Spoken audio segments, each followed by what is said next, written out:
360 cameras are incredible. For professionals, they could fill in a niche use case that nothing else can even come close to doing so. And for us enthusiasts, they're a toy that's one of a kind. And yet, outside of these circles, not many seem to really understand and appreciate the heavy lifting done by these cameras and their software. And even enthusiasts, of which I count myself as one, sometimes shoot our mouths off, give faulty explanations about how things work, and then have to issue corrections. Whoops.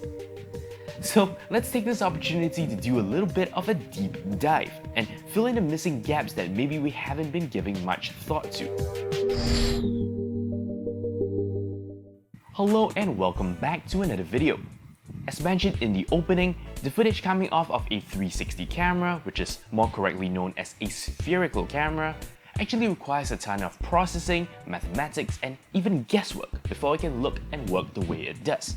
Today, we'll try to gain a generalized understanding of what these processes are, why we need them, and what kind of glitches and artifacts they may produce, the latter of which includes the often misunderstood invisible selfie stick effect. We're going to cover many points today, going in depth, particularly with regard to the processing and handling of the captured footage. This video has been over a month in the making, and it's going to be unabashedly verbose, so if I talk too much, feel free to skip ahead using the timestamps in the video description or the chapters in the seat bar. Let's begin with why. As you would probably have seen, the whole point of a 360 camera is that it can capture everything around you. Now, we already have cameras and they work perfectly well, so why does 360 exist? What do people do with it, and what kind of value add does this technology bring to filmmaking? Generally, spherical images and video fall into two broad use cases: interactive viewing and reframing. We can opt to provide an interactive viewing experience. That is, you, the viewer, may freely rotate or zoom in a scene. When you stream a 360 video, the entire sphere of information is made available to you. You can look around or zoom in as you wish. This may be useful in, say, virtual tours or VR applications in which everything in the scene may be of interest at any given moment. Google Street View is probably where you've seen this application of 360 the most. While this is what 360 cameras were initially designed for, it honestly doesn't seem to have caught on much. It's just fiddly. I guess the novelty of spinning the video around while you're watching it just gets old real quick. The alternative use case then, which seems to be what's more common these days, is to simultaneously simplify the job of the camera operator and to give the editor the flexibility in editing. You don't have to worry about pointing your camera at the action. Everything happening around you is captured. This can be invaluable in some contexts. For example, when used like an action camera, you can simply mount a 360 camera somewhere and forget about it while you go skydiving or surfing or whatever other cool thing you might like to do, all while not having to think about where you're pointing your camera. In editing later, you can pan and zoom as you see fit, and even animate this to create interesting effects. Of course, the end result in this case will not be interactive. The viewer is stuck watching whatever part of the sphere you've chosen. Beyond the primary capabilities of 360 video, there are a few other interesting properties and behaviors that come about as a consequence of this. Things like really good video stabilization, cool effects, and of course the dreaded invisible selfie stick. We'll talk more about each of these in due course, so for now, just know that these are all good tools to add to a filmmaker's bag of tricks. So, what's it like to own and use a 360 camera? Let's start from the physical aspect, the hardware. To better understand this part, we'll be looking at the Insta360 Evo, which is actually a little bit more than a 360 camera. It also doubles up as a 3D camera, and in fact, I have it set up for 3D right now. Before I flip it into 360 mode, I just want to point out what you will find on every consumer 360 camera. Typically, two extremely wide lenses, so wide in fact that the field of view for each lens exceeds 180 degrees, capturing a volume slightly greater than a hemisphere. In other words, each lens can see everything in front of it, to its sides, above and below, and even slightly behind it. And while this might sound a little creepy, turns out our human eyes are similar. Our combined field of vision across both eyes is about 200 degrees, though the area we can really see clearly and focus on is much smaller. Of course, the placement of these lenses matter as well. Right now my camera is in 3D mode, so both lenses face forward. Because they're slightly offset, despite facing the same direction, each lens sees the same scene slightly differently. It's from these differences that our brain can infer depth information, hence the 3D. Of course, this isn't immediately relevant to 360, which I know is what we're here for, but this kind of parallax will come back to bite us later, just you wait. But enough about 3D. If I unlock this clip at the top, I can fold the camera around before locking it at the side instead. What do we have now? The same two extremely wide-angle lenses, but looking in opposite directions. Now we're in 360 mode. As you can imagine, if each lens captures a hemisphere or more, then at any given moment, we have enough information to see in all directions around ourselves. That's the whole point of a 360 camera, to capture everything at once. This last point is particularly important. In truth, you don't need a 360 camera to produce a spherical image. Take the panorama mode on your phone for example. By moving your camera over time, you can capture a wider field of view. By using a similar technique, you can capture a whole sphere of information. So in fact, the draw of 360 cameras is not that it can capture spherical images, but that it can do so in an instant. No mucking around with moving the camera, having a cat walk in a shot and stretching it out into a long furry dragon with a dozen legs. None of that. Thanks to how the lenses are designed and arranged, capturing photos and even videos are as simple as doing the same with a conventional camera. The experience of working with what you've captured differs somewhat from a conventional camera. With a conventional camera, whatever you've captured is good to go. No further processing is required, and you can view or share the photos and videos as is.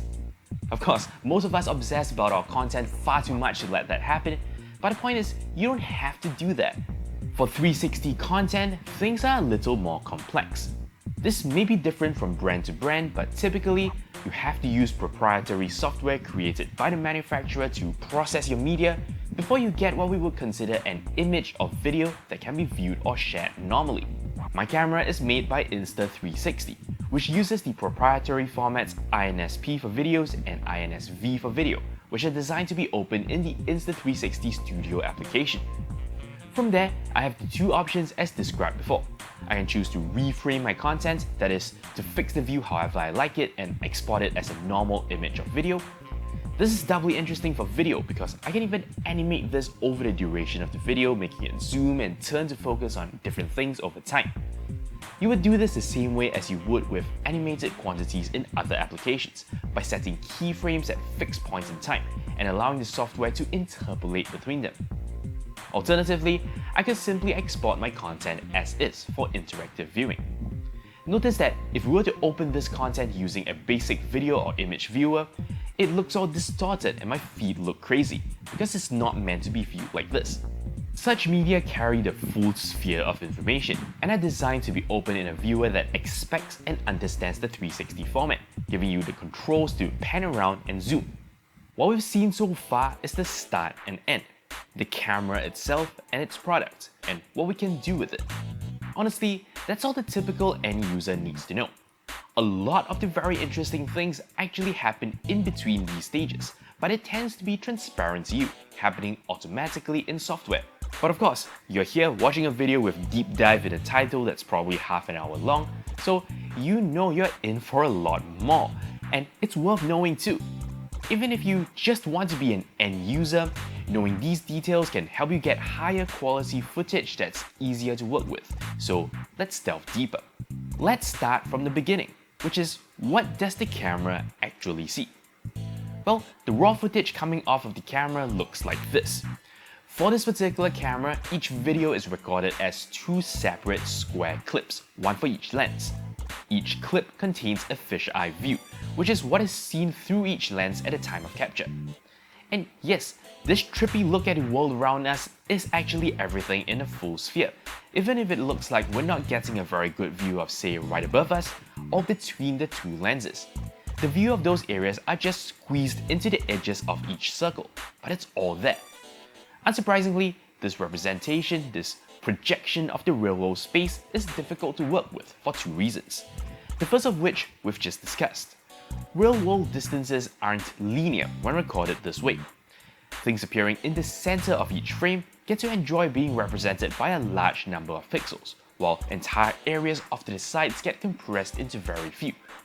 Because of that, how do we even start to reason about where everything is? Thankfully, our knowledge from before comes in handy. Remember, each lens captures an area larger than 180 degrees. If we were to visualize this as a shape, it's basically an incomplete sphere. Formally, that's called a spherical dome. If your lens has a field of view of exactly 180 degrees, that dome is a hemisphere, half a sphere. If the field of view is greater, the dome becomes bigger as well. But I promise you, we're not here to nerd out over geometry, so I'll just call this a dome and be done with it. Now, imagine we have a circular, stretchy bit of cloth, and bear with me, that holds the image from the fisheye view. The field of view matches the available area of our dome. Stretch that cloth over the dome. We have now basically undone the distortion of the fisheye projection. If we place our eye where the midpoint of the sphere is supposed to be, we can look around and see everything, without the effects of distortion. Great, so the distortion is gone now, but that really is only half the story. Literally, because the full scene is split over two images. What if, for example, a user wants to look at the side of the image, which crosses the boundary between the two views? Solving this problem is unfortunately a little bit more complex than just smashing the two domes together. You see, the two domes overlap, and while this is good because this assures us that there is no angle we've missed out, the problem is, at the overlapping region, you'll ultimately have to throw out some information. So the question is, what do we keep and what do we discard? Where is the seam between these two images? This process of finding the seam is known as stitching. This doesn't answer the question of why you simply can't just smash the two domes together and be done with it. I mean, aren't these two domes taken from the same environment?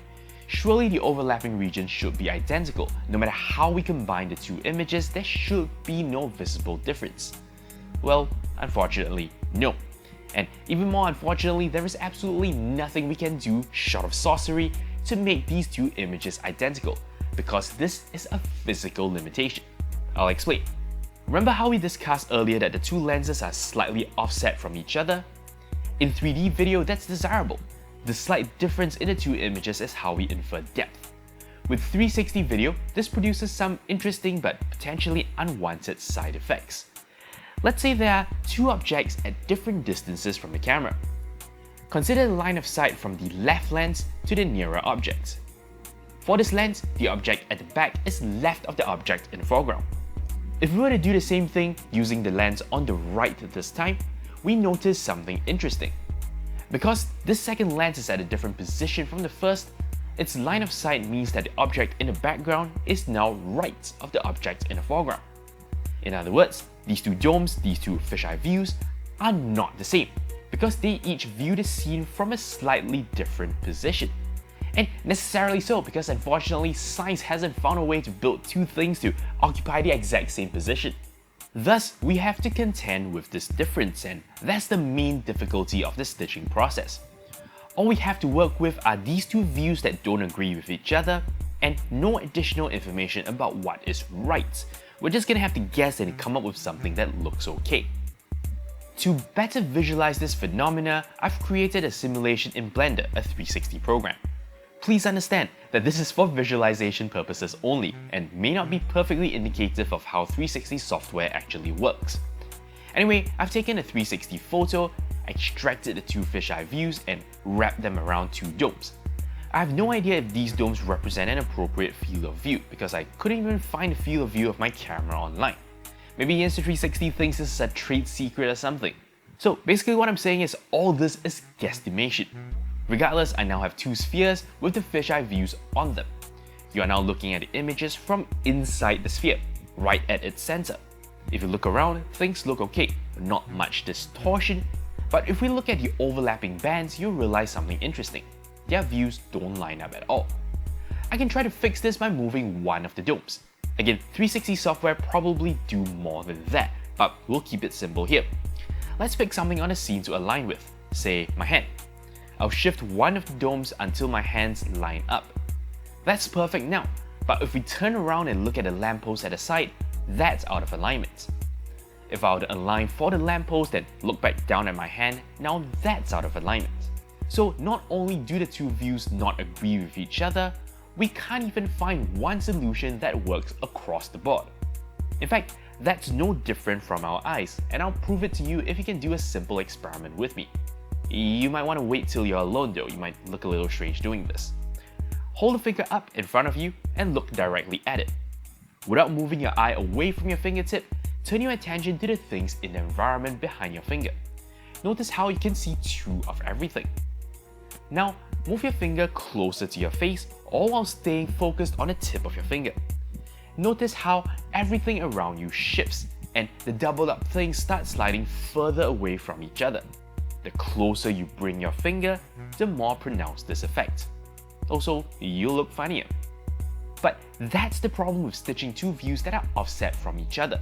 You can only ever reconcile them at one distance from the camera. Everything else is going to look strange. Things are either going to get doubled up in the background or disappear entirely because they get drawn into the scene. That's why it's best to keep some distance away from the sides of the camera. Now, stitching software can actually cheat on this a little bit by warping the domes instead of just adjusting them so that different parts line up at different depths. Here you can see me trying to emulate this effect by deforming the underlying 3D dome, creating a stitch line that twists and turns instead of being a nice straight line. While this is able to make things look slightly better, I want to emphasize that this is a problem with no perfect solution. Short of going in and actively painting out the artifacts, it's very likely you're going to see some weirdness. We've just got to make the best of the situation. And here's the thing, up to this point, we're talking about doing all this as humans who are aware of context. We know what lampposts are and what they're supposed to look like. We've seen enough people, hopefully, to know that these two sets of hands definitely belong together. But now, imagine you're a bit of computer software with no contextual knowledge about the human world. You can see pixels, color, and to a limited extent you have some notion of the spatial relationship between things, but you don't know what things are. What hope do you have at solving this problem? You're gonna have to perform a bit of what we call computer vision to figure out the associations between the two scenes. Some methods work by sliding the two images around each other until they match as closely as possible.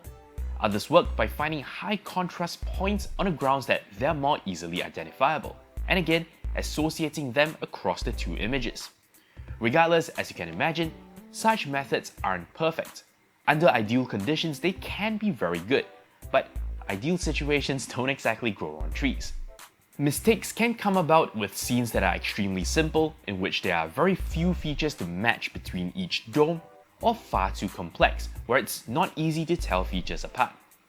This is exacerbated by the fact that sensors aren't perfect. Noise is a factor that we'll always have to contend with, which is amplified in darker scenes. Speaking of which, in low light, cameras need to use longer exposure times, leading to motion blur. All these can get in the way of producing nice, clean images for the computer vision algorithm to work with. And let's not forget, even simple things like smudges or water droplets on the lens, or strong lighting on one lens but not the other, can all produce drastically different fisheye images that the software is going to struggle with. Now consider, one big application of 360 technology is video. This stitching, which is already a difficult decision, also needs to be temporally consistent. In other words, you can't pick one stitch line for one frame and a completely different one for the next frame, even if the image twists and turns around you. Otherwise, you'll get a stitch line that jitters and jumps about as you play through the video. You can't pick one line and stick to it either, because distances are going to change as the camera moves about in its environment, and that's why stitching, especially in video, is just so difficult, and the imperfections are almost always visible, at least if you know what you're looking for. But I think you get the idea. It's hard, everything can go wrong, that's life, but sometimes there's a silver lining.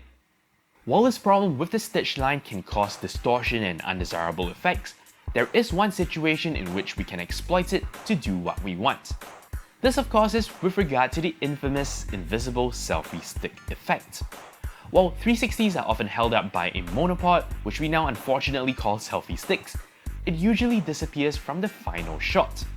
Remember, when the stitching process combines the two domes, we essentially throw out half of the overlapping pixels. In other words, whatever is captured there never appears in the final product. Or to put it simply, stitching creates a blind spot. So even if the camera sees the stick, and looking at the raw footage we know it does, the stitching process usually ends up choosing parts of the image from the two domes that don't contain the stick.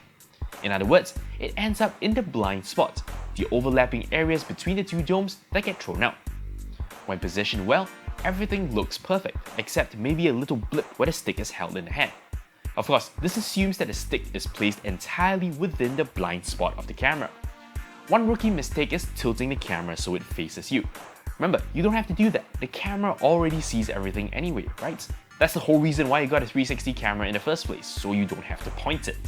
If you tilt the camera, the stick now extends beyond the overlapping areas, which definitely can't be part of the blind spot. In other words, the stick will definitely reappear. This effect can be taken to the extreme, with some 360 cameras sporting lenses that can be detached. Place the two lenses above and on the underside of a drone, and you create a blind spot so large that even a drone could go invisible. This works out well for aerial photography, since what you're capturing is so far away that they wouldn't get consumed even by the large blind spot. Being aware of the blind spot is important, both to pull off the invisible selfie stick effect and also to ensure that nothing important gets consumed by it. Sometimes when I take group photos with a 360 camera, I'll go out of my way to ensure that people don't stand in a direct line to the side of the camera. At distance, even if you are a little off axis, you should be alright. In fact, I sometimes even go out of my way while shooting video to rotate my camera and point the center of the lens at the action. And yes, I know, I said the whole reason why I got a 360 camera is so I don't have to point it, and this directly contradicts that. But there is a reason. Number 1, to ensure that the blind spot doesn't consume the thing I want to see. And number 2, don't forget, things captured at the center of the lens are subjected to minimal distortion and enjoy being represented by the largest number of pixels, at least in the fisheye view. So things tend to look the clearest there. But for all I know, this could be one of those pro gamer moves that don't really have any significant impact. But this does raise an interesting point.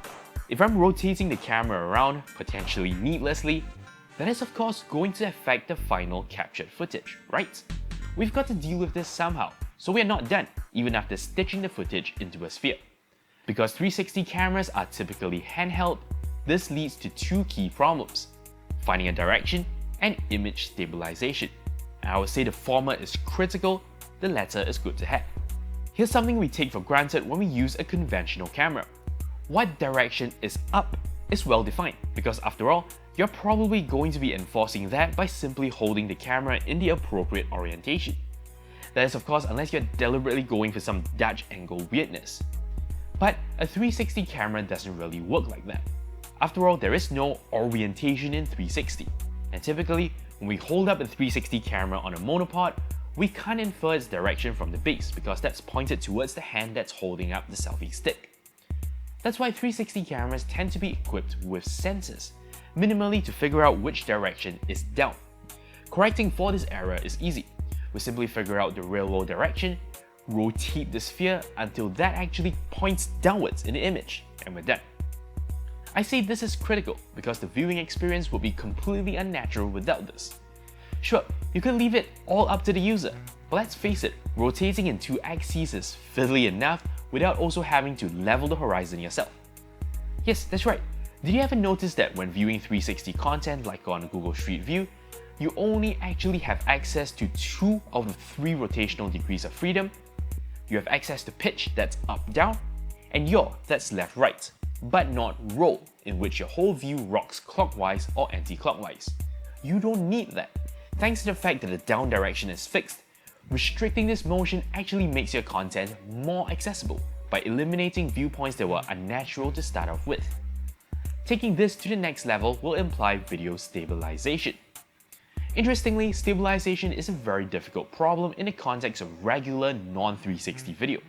Even with sensors, a lot of math needs to go into correcting camera shake, because we don't really know how camera movement really corresponds to the movement of the footage, unless we know other parameters like the focal length of the camera's lens.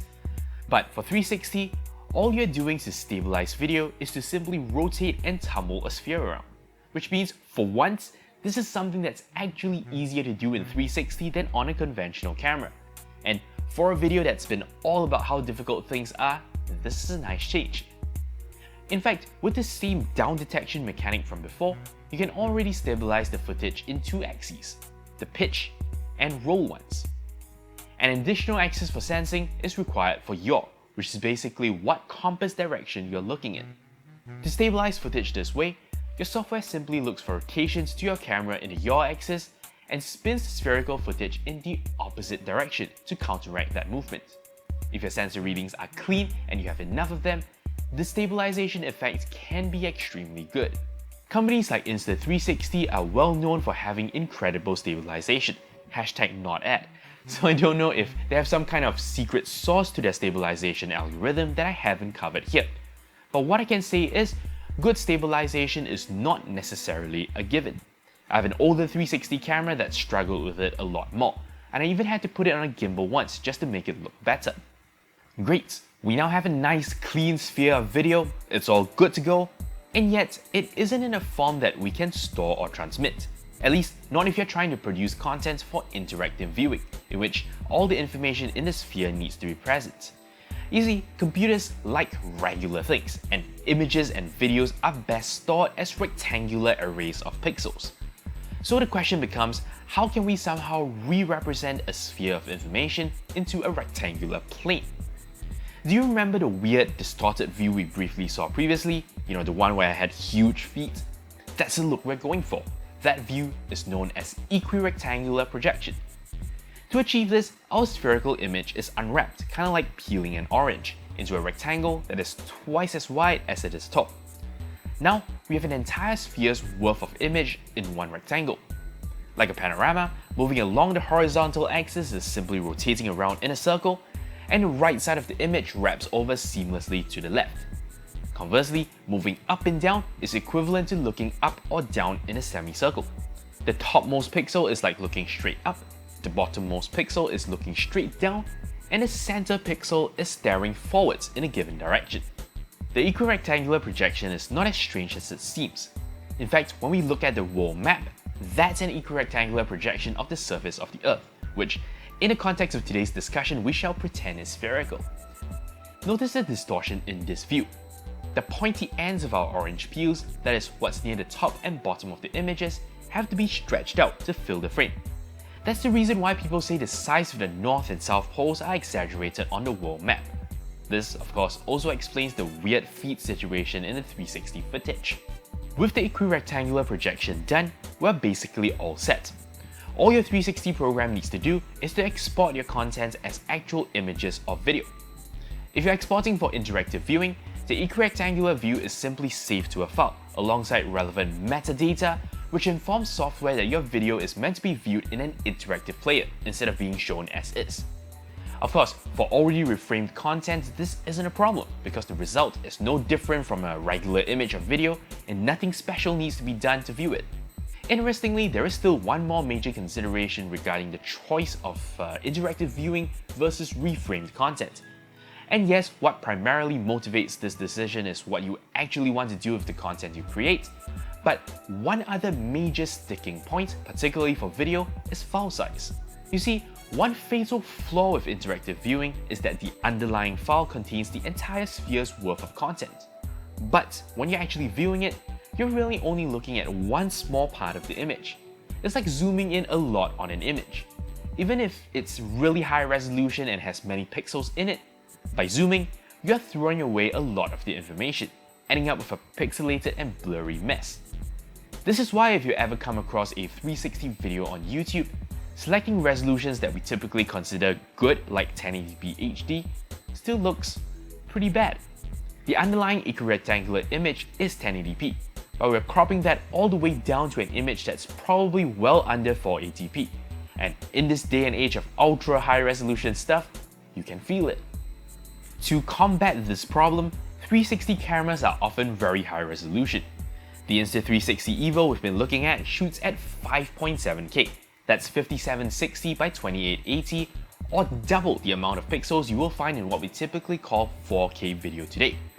Of course, these names are not well defined, but that's a rabbit hole I won't want to go near with a 10-foot pole, so let's just take it that there's a ton of data here. As you can imagine, a device with a slower connection would struggle to stream a video at this higher resolution. And if you're a 360 content creator, be prepared to have loads of storage on hand and a matching amount of computational power, both in terms of CPU and GPU, in order to push those pixels around.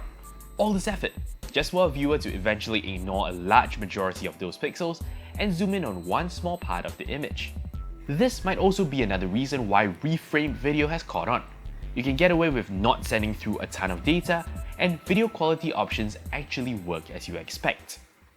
And this finally brings us to the end. After all that hard work, we now have media that can be viewed and shared.